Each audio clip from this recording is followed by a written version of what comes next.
Some of y'all remember when Diana Ross's voice was the sound of falling in love, when her ballads provided the soundtrack to your most intimate moments, when slow dancing to Diana meant more than just moving to music. It meant holding someone close and believing love could last forever. Diana's love songs weren't just entertainment, they were rituals, prayers, the musical accompaniment to courtship and commitment that multiple generations of Black couples shared. From basement parties to wedding receptions to quiet evenings at home, Diana's voice was there, whispering promises and painting pictures of romance that made believing in forever feel possible. Touch Me in the Morning from 1973 captured the bittersweet ache of love ending. Diana's breathy, vulnerable delivery made the song feel like an intimate confession, like overhearing someone's private pain. The lyric about a morning after goodbye, about knowing this is the last time, resonated with everyone who'd loved someone they couldn't keep. Black couples slow danced to this song at parties, held each other tighter, tried to freeze time before their own endings came. The song hurt so good, gave voice to a heartbreak that was too complicated for simple crying. Do you remember the first time you slow danced to Diana's voice? Perhaps at a house party when the DJ finally played something mellow after hours of fast dancing? Or at high school prom when they dimmed the lights for the last song? Or in your own living room with someone you loved, the record player spinning, Diana's voice filling the space between you? Those moments felt sacred. Diana's voice creating a bubble around you and your partner, the rest of the world temporarily disappearing. Nothing existing except the two of you swaying together while Diana sang about love's possibilities and impossibilities. Endless Love with Lionel Richie from 1981 became the ultimate wedding song, the duet that expressed what couples felt but couldn't articulate. Diana and Lionel's voices intertwined perfectly, trading lines and harmonizing, demonstrating a musical partnership that mirrored romantic partnership. The lyrics were simple but profound. My love, there's only you in my life, the only thing that's right. Black couples chose this song for first dances, played it at anniversaries, used it to propose and to apologize, and to reaffirm vows. The song became shorthand for commitment, for the belief that love could indeed be endless if both people held on. Some of y'all remember playing Diana's love songs during your own romantic moments. The vinyl crackling, the cassette tape rewound until it wore thin, the CD on repeat through the night. Diana's voice became part of your love story, woven into memories of kisses and promises. Hearing those songs decades later brings everything back. The person you were, the person you loved, the way Diana's voice made you believe romance could be like the movies, beautiful and dramatic and destined. The Boss from 1979 offered a different kind of love song, confident and assertive. Diana declaring she knew what she wanted and wasn't afraid to pursue it. The funky groove in Diana's powerful delivery created an anthem for women who weren't waiting passively for love, but actively claiming it. Black women especially responded to Diana's boldness, her refusal to play coy or submissive, her insistence that she could be both loving and commanding. The song updated romance for women who were tired of traditional scripts, who wanted partnership based on equality rather than subordination. Theme from Mahogany, Do You Know Where You're Going To, from 1975, became an anthem for couples navigating the tension between ambition and love. The song asked questions about choices and priorities, about whether chasing dreams meant losing relationships, about how to balance professional goals with romantic commitments. The melancholic beauty of the melody matched the complexity of the questions, Diana's voice conveying both sadness and determination. Black couples wrestling with similar tensions, one partner's career requiring sacrifice from the other, found their struggles reflected in this song. Do you remember slow dancing to If We Hold On Together from 1988? The song from The Land Before Time that transcended its children's movie origins to become a romantic ballad. Diana's voice promised that love could survive anything if both partners remained committed, that holding on through difficulties was worth the effort. The song provided encouragement during hard times, reminded couples why they'd chosen each other, offered hope that struggles were temporary, but love could be permanent. Love Hangover from 1976 captured the intoxication of new passion, that dizzy, overwhelming feeling when attraction takes over. The song's structure, starting slow and building into disco ecstasy, mirrored the progression of physical intimacy. Black couples used this song differently than the slow ballads, played it when desire overwhelmed tenderness, when bodies spoke louder than words. The sultry groove and Diana's increasingly breathless delivery created the soundtrack for grown folks' private moments.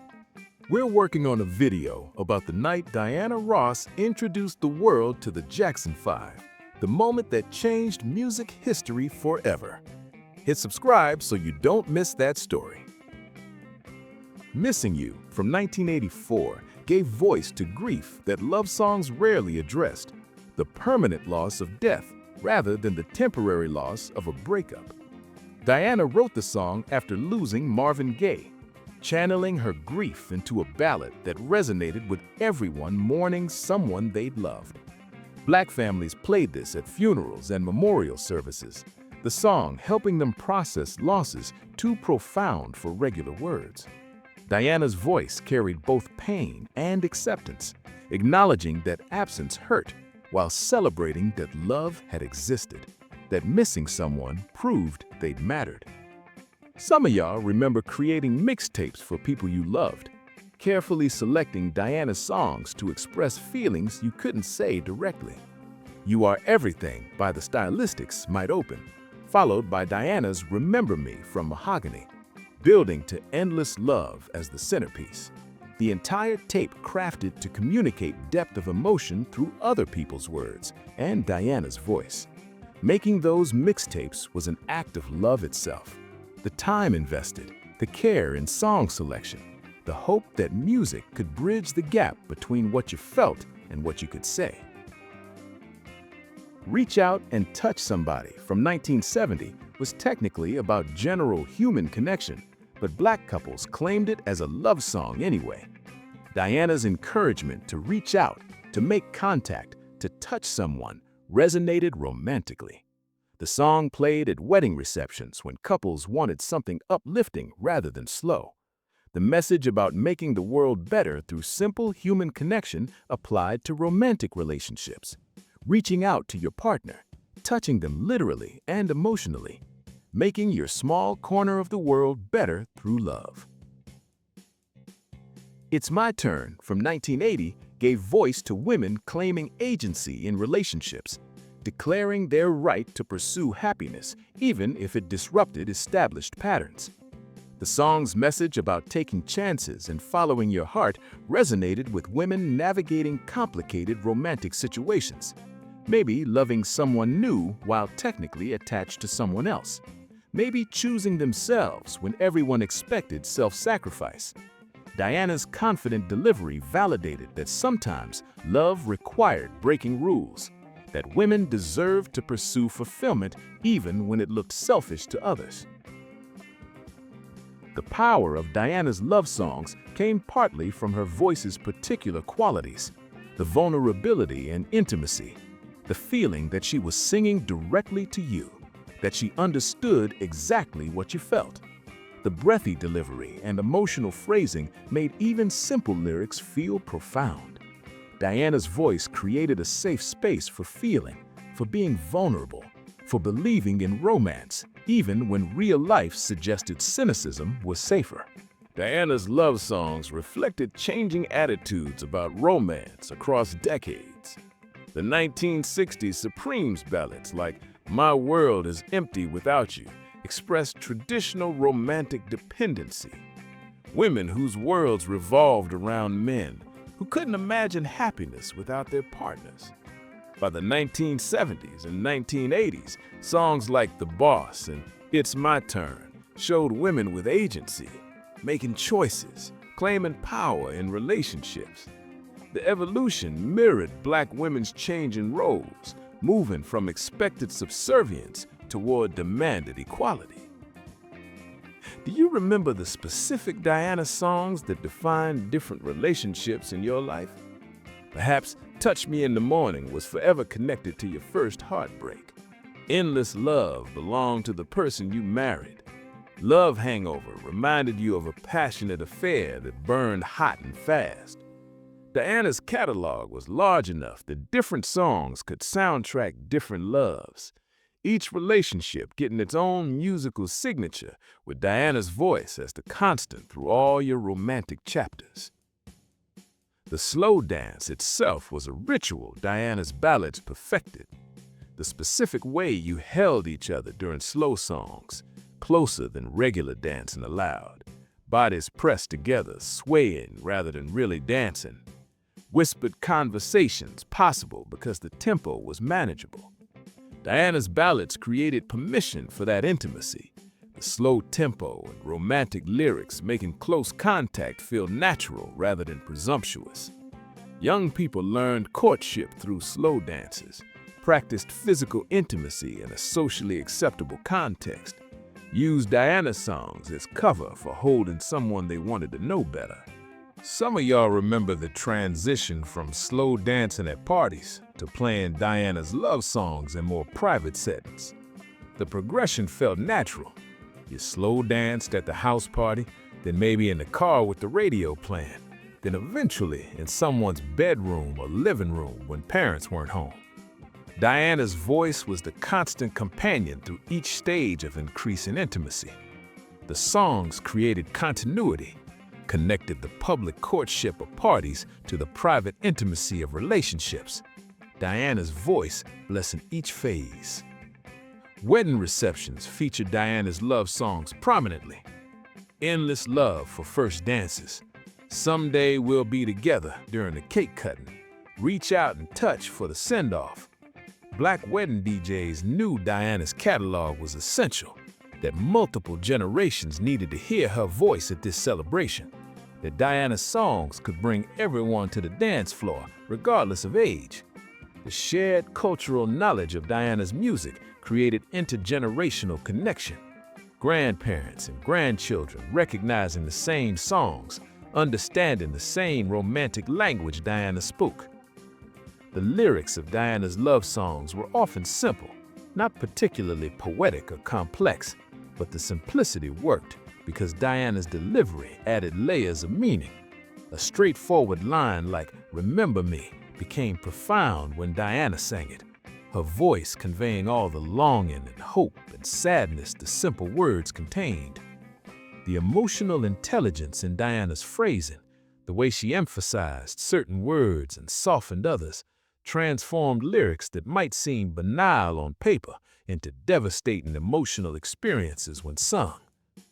Contemporary artists still cover Diana's love songs, recognizing their standards that new generations need to know, but the covers rarely match Diana's originals. Something essential gets lost in translation. The particular combination of voice and phrasing and timing that made Diana's versions definitive can't be fully replicated. The romantic vision Diana's love songs expressed was both realistic and idealistic. Songs like Touch Me in the Morning acknowledge that love ends, that relationships fail, that heartbreak is inevitable. But songs like Endless Love insisted that true love could last, that commitment could overcome obstacles, that romance could be what the movies promised. The duality allowed listeners to find Diana songs matching whatever they needed: comfort in endings, or hope in beginnings, validation for cynicism, or permission for belief.